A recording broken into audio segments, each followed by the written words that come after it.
દોસ્તો નમસ્કાર.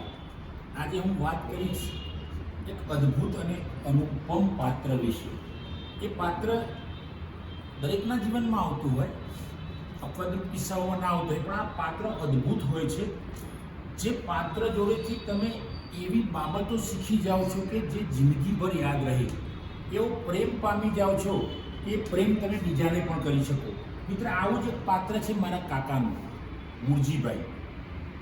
મૂળજીભાઈ અભણ કાકા, કહીએ અભણ પણ ખૂબ ભણેલા, પ્રેમમાં, વહાલમાં, હેતમાં, ભાવનામાં.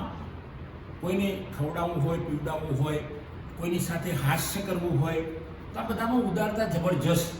આ કાકા નિશાળમાં ક્યારેય ગયા નથી, ગયા નહોતા, પણ એમણે પ્રેમ, સમાધાન, સહિષ્ણુતા, સંઘર્ષ, આ બધા શબ્દો જાણે કે પચાવી ના લીધા હોય.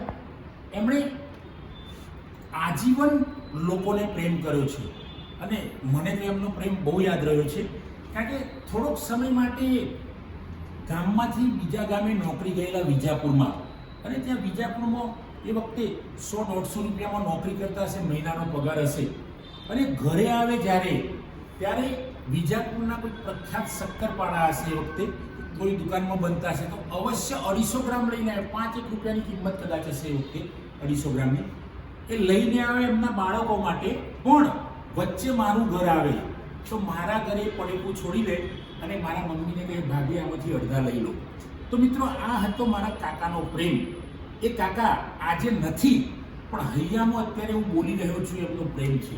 મિત્રો, આવી જ બીજી વાત કરું તો ત્યાંથી બીજાપુરથી પાછી બીજી જગ્યાએ એમને નોકરીએ ગયા, તો ત્યાં પણ એ લોકોની જોડે ભળી ગયા. પણ એમને પેલું ગામ યાદ રહી ગયું, ગઢા ગામ, કે મારું ગામ તો વૃંદાવન છે, માનસિકતા એમની હતી. પણ થોડોક સમય નોકરી કરી, ત્યાંનો એક કિસ્સો તો, કોઈ એમના મિત્રો અથવા તો કોઈ ઓફિસમાં બેઠા હોય માણસો, તો નાસ્તો મંગાવે. હવે નાસ્તામાં એમની નજર કેવી પોઝિટિવ, કે આ નાસ્તો વધે તો બીજા બાળકો ખાશે.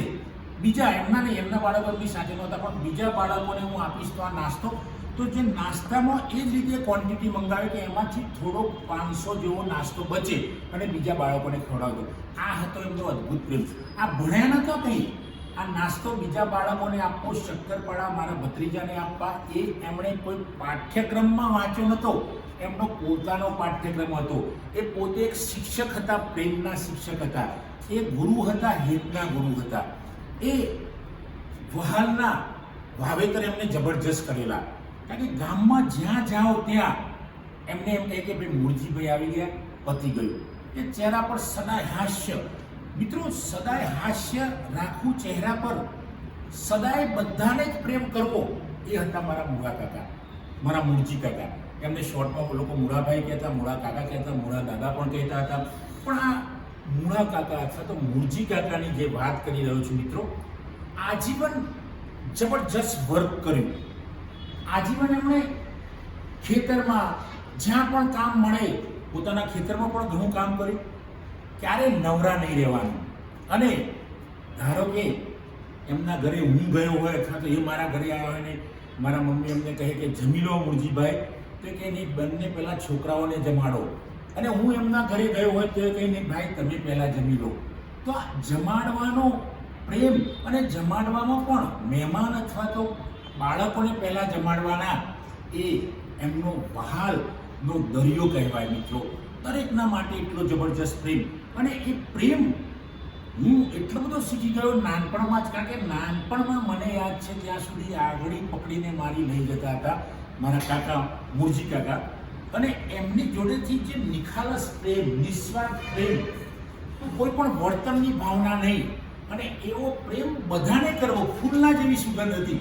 જેમ ફૂલ એ મહેક પશુ જાય તો આપે, પક્ષીઓ જાય તો આપે, કોઈ પણ પ્રકારનો માણસ જાય તો એ પશુને પણ સાથે માણસને પણ ફૂલો સુગંધ આપે છે. એવી સુગંધ મૂળજી કાકાની હતી. તો આ મૂળજી, આપણે મિત્રો અત્યારે હાલ જનરલી એવું માનતા હોય કે બહુ સેલિબ્રિટી હોય, કોઈ મહાન વૈજ્ઞાનિક હોય, કોઈ દુનિયાભરમાં કંઈક સારા કામોમાં પ્રખ્યાત થઈ ગયું, એની જ વાત કરીએ. એની તો વાત હું પણ કરું છું, બીજા પણ કરે છે.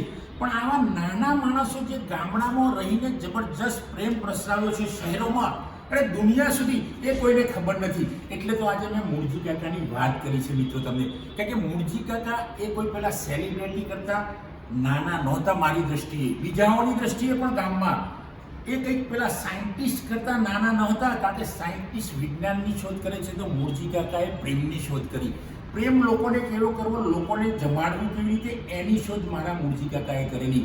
મિત્રો એ જ્યાં પણ હોય, હું કંઈક કામ કરતો હોય તો દોડીને આવી જાય, લાવો ભાઈ હું કામ કરું છું, તમારા વતી હું કરી લઈશ. હું ના પાડું છતાં એ કામ કરતા. તો મિત્રો આ છે એમની શોધ. આ છે મોટી સેલિબ્રિટી, પ્રેમની સેલિબ્રિટી, વહાલની સેલિબ્રિટી, સ્નેહની સેલિબ્રિટી. તો આવી સેલિબ્રિટી મિત્રો આ એ અંતરિયાળ ગામમાં જોવા મળે છે, શહેરમાં નથી એવું નથી, બધી જગ્યાએ હશે. પણ આવી જે સેલિબ્રિટી, પ્રેમની જે સેલિબ્રિટી છે, વહાલની જે સેલિબ્રિટી છે, એ તમને અંતરિયાળ ગામમાં મળે છે. એ ક્યાંય કોઈ પાઠ ભણ્યા નથી. વહાલ એ જ એમનો પોતાનો પાઠ, પોતાનું સંશોધન છે. પ્રેમ કરવો, લોકોને વહાલ કરવું એ એમનું પોતાનું સંશોધન છે, એમના હૃદયનું સંશોધન છે. એમના મન કરતાં એમનું હૃદય વધારે ચાલતું હોય મિત્રો. કારણ કે આવા મિત્રો હૃદયથી વાત કરતા હોય, હૈયાથી વાત કરતા હોય. એટલે આવા મિત્રોનો જે પ્રચાર પ્રસાર થવો જોઈએ. આવા લોકો જે સામાન્ય લાગતા માણસો દુનિયાની અંદર ઘણું બધું આપી દે છે. એમના ગયા પછી આપણને ખબર પડે છે કે ભાઈ આ તો આમની જોડેથી તો પ્રેમ શીખવા જેવો હતો, આમની જોડેથી સમાધાન શીખવા જેવું હતું, આમની જોડેથી સહિષ્ણુતા, આમની જોડેથી સહનશીલતા શીખવાની જરૂર હતી. મિત્રો આ વિડીયો તમને જરૂર ગમશે. જો આપ સૌને આ વિડીયો ગમે એને લાઈક કરો, શેર કરો, કોમેન્ટ કરો અને મારા મૂળજી કાકાનો પ્રચાર કરો મિત્રો. અને એમને મારા મૂળજી કાકાને હું વંદન કરું છું. જય હિન્દ, જય ભારત.